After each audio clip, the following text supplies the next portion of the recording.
Bismillahirrahmanirrahim. Assalamualaikum warahmatullahi wabarakatuh. Apa kabar sahabat tani porang semua? Apakah masih semangat menanam porang? Tentunya masih semangat.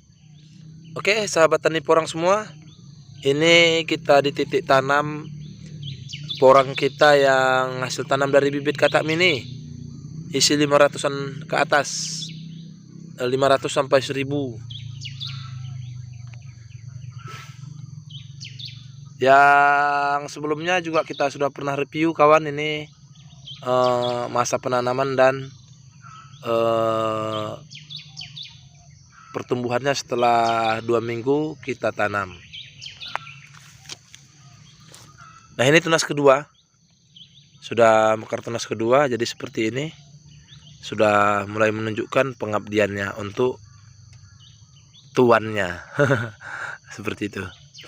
Nah jadi sebenarnya dalam review kita kali ini kita ingin membahas seberapa kuatnya porang itu menolak untuk punah.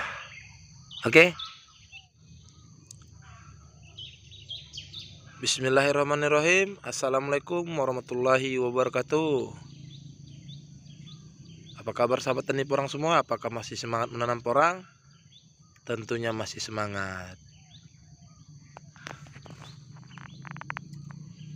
Oke sahabat tani porang semua, ini kita di titik tanam porang kita yang hasil tanam dari bibit katak mini, isi 500-an ke atas, 500 sampai 1000.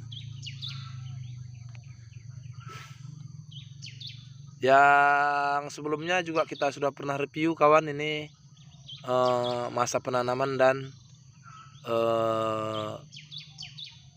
pertumbuhannya setelah 2 minggu kita tanam.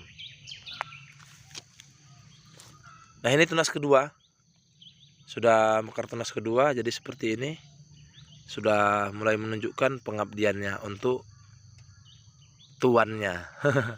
Seperti itu. Nah jadi sebenarnya dalam review kita kali ini kita ingin membahas seberapa kuatnya porang itu menolak untuk punah. Oke. Ini pertumbuhan sudah mantap. Nah di sini kan kita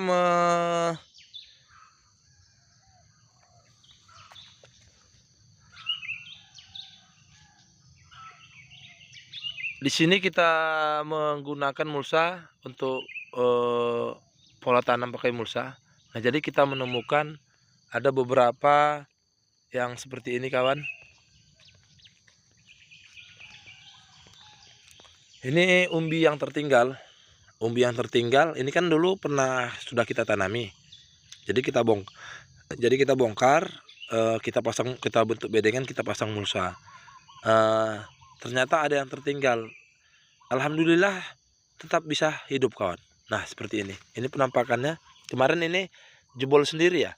Kita tidak koyak, ini langsung jebol sendiri. Jadi setelah kita lihat, wah ini ternyata porang. Kita besarin lobangannya seperti ini, kita koyak seperti ini. Nah inilah dahsyatnya porang itu menolak untuk punah. Ya, menolak untuk punah. Dia tetap bisa bertahan tumbuh.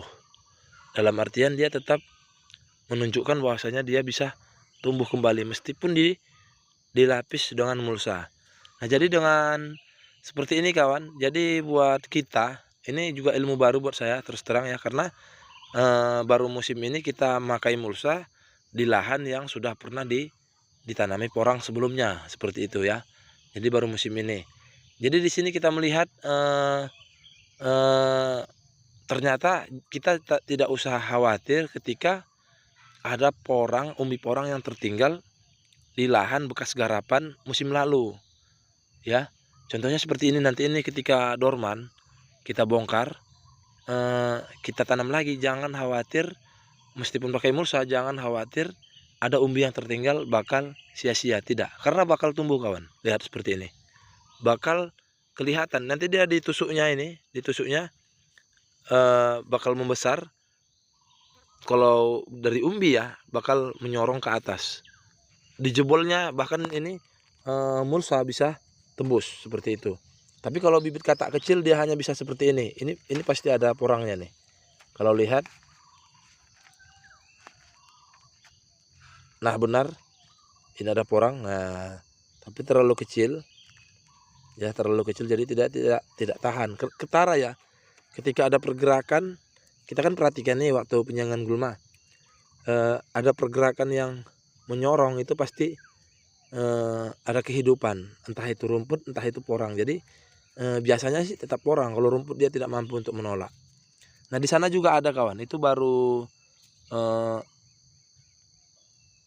sedikit lebih jelas tertusuk. Ini ayo kita lihat, ya.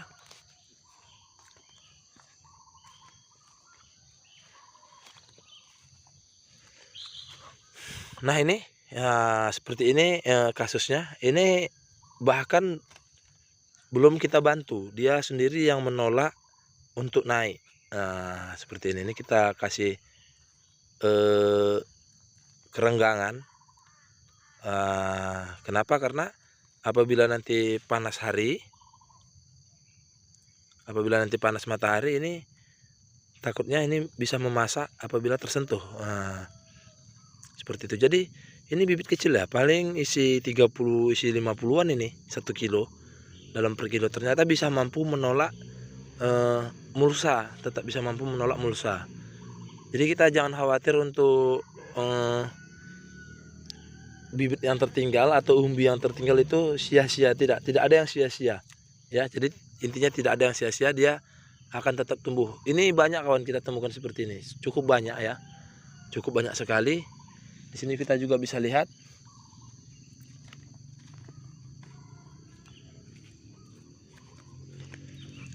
Nah ini kasusnya juga sama seperti itu.